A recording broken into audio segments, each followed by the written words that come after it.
יום ראשון, כפי שאתם רואים, כמה שקר פה, רוחות, גשם, אני פה בבית.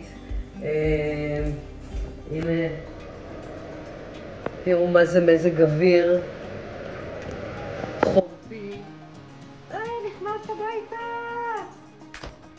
גשם.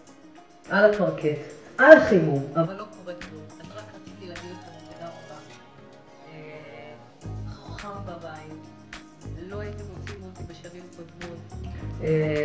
בלי גרביים באמצע החורף, או עם כזאת גובייה דקה.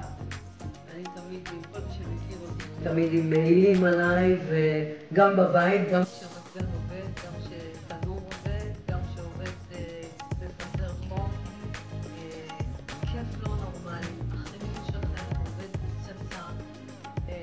זה שאנחנו יכולים לשלוט על מקומות בבית ועל החדרים בבית, איפה כן לחמם, איפה לא לחמם. בכל מקרה שנכנסים מבחוץ, הבית, המתחם, דהים. מעבר לכך, שאתם אנשים מדהימים, אתם מקסימים, המקצועיות שלכם, הנדיבות שלכם, ואני ממש מעריכה.